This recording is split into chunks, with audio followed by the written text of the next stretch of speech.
요나단을 통해서 사울이 자신을 죽이려는 분명한 의도가 있다는 것을 확인한 이후에 다윗의 본격적인 도피 생활이 시작됩니다.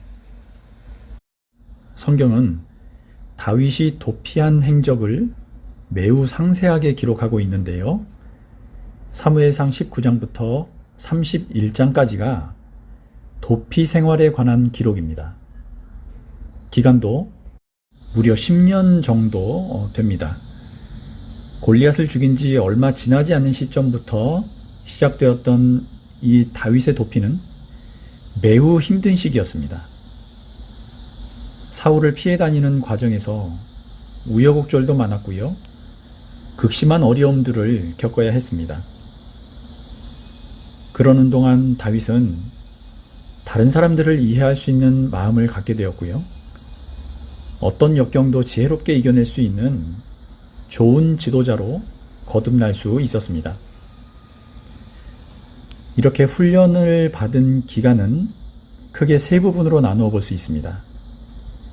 이 시기에 대해서 간략하게 정리해드리고 오늘 말씀으로 넘어가겠습니다. 다윗의 첫 번째 도피 시기는 사무엘상 19장 18절에서 22장 23절까지 나옵니다. 약 3년 정도 되는 이 기간은 대략 주전 1020년에서 1018년 정도로 알려져 있습니다. 지금 우리가 보고 있는 21장의 사건이 바로 이 첫 번째 시기에 해당합니다. 이 시기는 다윗이 도피를 시작한 이후에 정신없이 도망치기에만 바빴던 때이기도 합니다. 두 번째 시기는 사무엘상 23장부터 26장 25절까지입니다. 역시 기간은 3년 정도 되는데요. 주전 1017년부터 1015년 사이 정도 됩니다. 이때는 다윗이 사울의 목숨을 살려주는 사건이 두 번이나 있었습니다. 충직한 조력자들도 많아지고 사람들에게는 신뢰를 얻어가던 기간입니다. 세 번째는 사무엘상 27장부터 사무엘하 1장 27절까지인데요. 계속 위기에 몰리던 다윗이 더 이상 피할 곳이 없어 다시 블레셋 땅으로 망명했던 때입니다. 대략 주전 1014년에서 1010년 정도, 약 4년 정도의 기간입니다. 자, 오늘 본문은 첫 번째 도피 중에 있었던 사건이 기록되어 있습니다. 1절부터 조금 자세히 보겠습니다. 다윗은 노브로 가서 제사장 아히멜렉에게 이르렀다. 아히멜렉이 떨면서 나와서 다윗을 맞으며 물었다. 동행자도 없이 어떻게 혼자 오셨습니까? 다윗은 요나단과 작별한 후에 높 땅으로 갔습니다. 높이라는 곳은 예루살렘 북쪽으로 약 4km 지점에 있는 성읍인데 제사장들이 거주하던 곳입니다. 아마도 당시 이곳에 성막이 있었던 것으로 보입니다. 과거 이스라엘이 블레셋의 공격을 받고 법궤를 빼앗긴 일이 있었지요. 그래서 실로에 있던 성막이 파괴된 적이 있었는데 이때 제사장들이 에봇을 가지고 블레셋의 영향권에서 멀리 떨어져 있는 이 높까지 간 것으로 여겨집니다. 다윗이 이곳을 찾아간 이유는 도피에 필요한 양식이나 무기를 구하고 하나님께 자신이 어떻게 해야 하는지를 묻기 위해서 그랬던 것 같습니다. 사무엘상 22장 10절을 한번 먼저 확인해 보겠습니다. 그때 아히멜렉이 다윗이 해야 할 일을 주님께 여쭤보고 나서 그에게 먹을 것도 주고 블레셋 사람 골리앗의 칼도 주었습니다. 아히멜렉은 엘리 제사장의 증손입니다. 엘리의 아들 비느하스의 손자로 사울 당시 대제사장이었던 아히야와 동일 인물로 추정됩니다.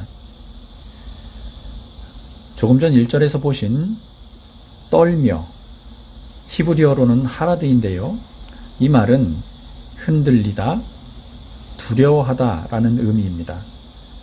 감정적인 동요 때문에 나타나는 떨림, 불안해서 떠는 상태를 말합니다. 다윗의 신부는 당시 천부장이었죠.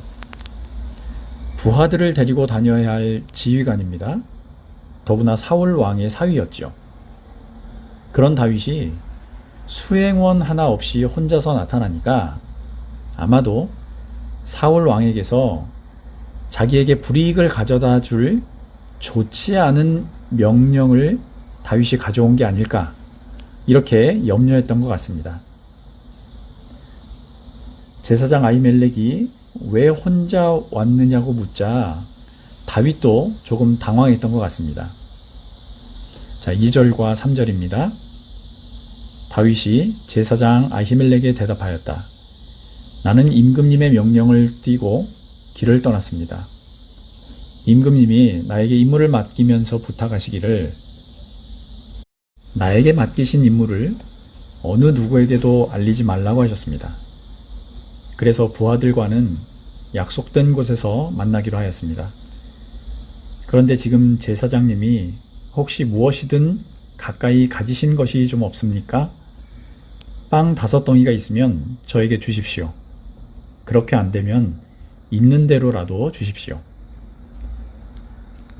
다윗은 다급한 마음에 왕에게서 비밀 임무를 받고 왔다고 대답했습니다. 그때 다윗 곁에는 같이 도망하는 동료들도 몇 있었는데요. 그들을 숨어있게 한 후에 혼자서 제사장을 만나러 온 거죠. 당시 아히멜렉은 사울과 다윗 사이에 일어났던 일, 사울이 다윗을 죽이려 한다는 의도를 알지 못했습니다. 다윗이 사울을 피해 도피 중이다 라는 사실을 숨긴 것으로 보아 제사장은 사울을 평소에 두려워했던 것으로 보입니다. 만약에 제사장에게 자신과 사울 사이의 일을 말할 경우에 아히멜렉이 사울에게 보복받을 것이 두려워 자신을 도와주지 않을지도 모른다고 생각을 했던 거죠. 그런데 이 다윗의 거짓말은요, 나중에 아히멜렉과 이 높당에 있던 제사장들에게 너무나 큰 재앙을 가져왔습니다. 다음 시간에 살펴보겠지만 뒤늦게 이들이 다윗을 도와주었다는 사실을 안 사울이 이곳을 찾아왔고요. 제사장들만 85명을 죽이는 일이 벌어진 겁니다. 사무엘상 22장 18절을 좀 보겠습니다. 그러자 왕이 도액에게 명하였다. 내가 달려들어서 저 제사장들을 죽여라. 그러자 에돔 사람 도액이 서슴없이 달려들어서 그 제사장들을 죽였는데 그가 그날 죽인 사람은 모시 에봇을 입은 제사장만도 85명이나 되었다. 다윗은 아히멜렉에게 먹을 것을 달라고 이렇게 요청합니다. 그러자 아히멜렉은 평상시에 먹는 식사용 떡은 없지만 하나님께 드려졌던 거룩한 떡, 진설병은 있다고 말합니다. 본래 이 진설병은 제사장들만 먹을 수 있는 것이었는데요. 함께 있는 동료들이 여자들을 가까이 하지 않았다면 줄 수 있다는 말을 아히멜렉이 건넵니다. 그리고 다윗의 대답이 이어집니다. 5절입니다. 다윗이 제사장에게 말하였다. 원정길에 오를 때에 늘 그렇게 하듯이 이번에도 우리는 2, 3일 전부터 여자와 가까이 하지 않았습니다. 비록 이번 출정이 보통의 사명을 띤 길이기는 하지만 제가 출정할 때에 이미 부하들의 몸은 정결했습니다. 그러니 오늘쯤은 그들의 몸이 얼마나 더 정결하겠습니까? 2, 3일이라는 건요, 다윗이 도피한 기간을 말합니다. 그리고 정결, 히브리어 카다쉬는요, 하나님의 속성을 말합니다. 거룩함이라는 본래 뜻과 함께 인간의 도덕적, 윤리적, 종교적인 성결함을 나타낼 때도 사용하던 용어입니다. 다윗이 여러 차례에 걸쳐서 정결이라는 용어를 계속해서 사용하는 것은 자신과 부하들이 부정한 일을 저지른 적이 없으니 그 떡을 먹을 수 있다라는 주장을 하기 위해서였습니다. 자, 그때 예상치 못한 일이 벌어집니다. 바로 그날 사울의 부하 가운데 하나가 거기에서 다윗과 아히멜렉을 본 겁니다. 7절입니다. 그런데 바로 그날 사울의 신하 가운데 한 사람이 그곳에 있었는데 그는 주님 앞에서 하여야 할 일이 있어서 거기에 머물러 있었다. 그의 이름은 도액인데 에돔 사람으로서 사울의 목자 가운데서 우두머리였다. 자, 이제 무슨 일이 벌어질지 충분히 예상이 되리라 생각합니다. 조금 전 사무엘상 22장에서 제사장들이 85명 죽임을 당했다고 했는데요. 거기에 잠깐 소개가 되었던 인물, 에돔 사람 도액이 바로 이 자리에 있었던 거지요.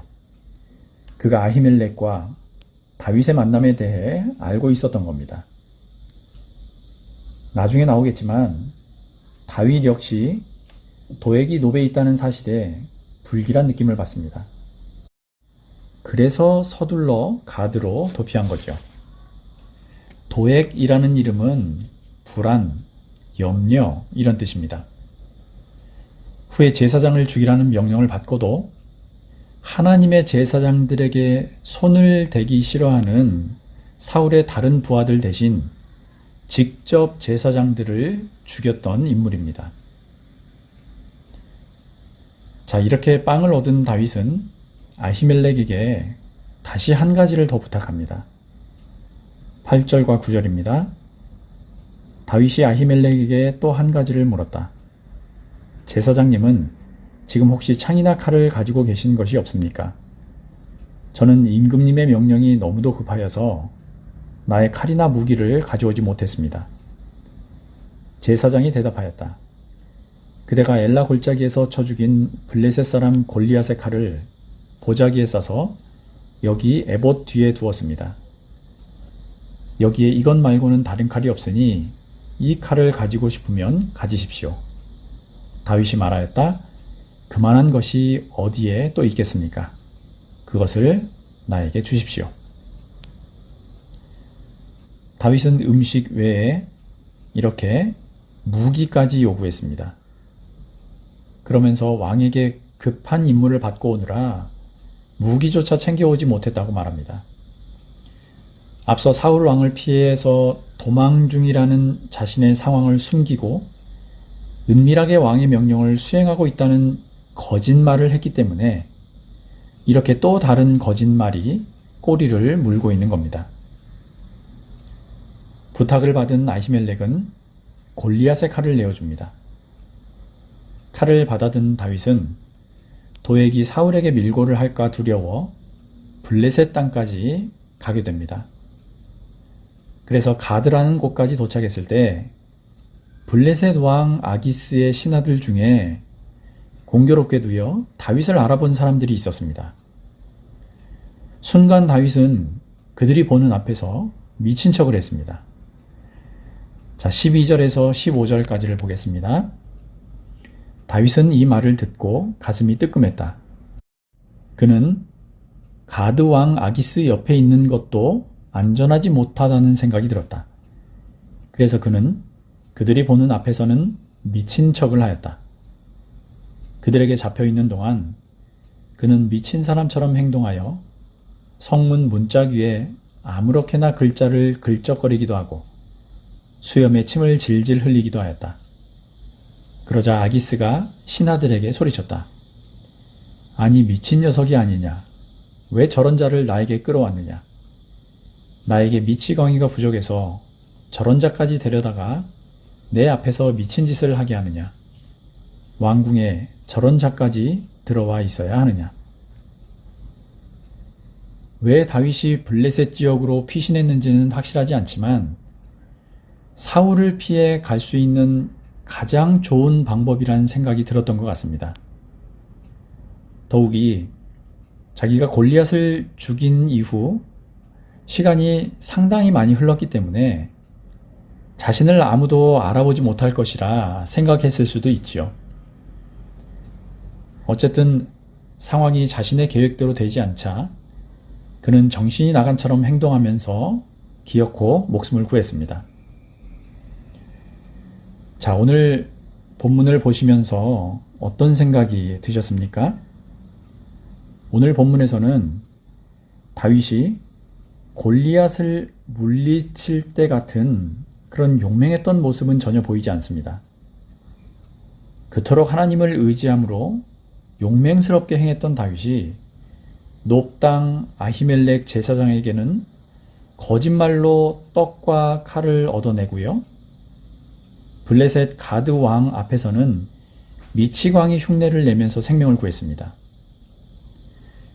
자, 이런 것들은 당시 다윗의 상황이 얼마나 위급했는지를 보여주는 근거기도 하지요. 사울 왕은 자신보다 인기가 높아지는 다윗을 향해 창을 던져 죽이려 했습니다. 심지어 사무엘 선지자에게까지 피한 그를 찾아가 죽이려 했지요. 자, 이런 일들이 계속되면 아무리 마음이 단단한 사람이라도 약해지고 초조해질 수밖에 없습니다.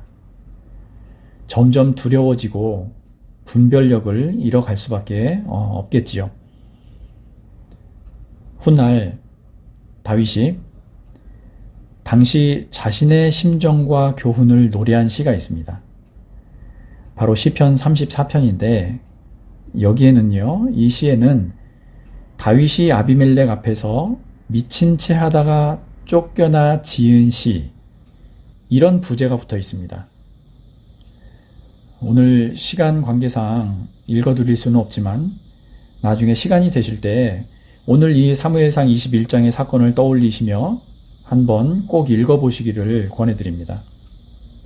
여기에는 이런 경험들을 통해서 자기가 더 하나님을 의지해야겠구나 라는 걸 느낀 다윗의 심정이 드러나 있습니다. 극심한 고통 중에 있어도 결국 하나님께 얼굴을 향하고 그분의 도움을 구해야만 한다는 결론을 내렸기 때문에 다윗이 하나님 마음에 합한 자, 이런 평가를 받을 수 있었던 거지요. 저와 여러분들이 이런 다윗 같은 신앙 위에 우뚝 서게 되기를 소망합니다. 한평생 우리를 괴롭히는 원수나 넘어뜨리려는 상황을 보지 마시고 그 뒤에 두 팔 벌려 우리를 보호하고 이끌고 계실 주님을 신뢰하며 지내시기를 예수님 이름으로 축원합니다.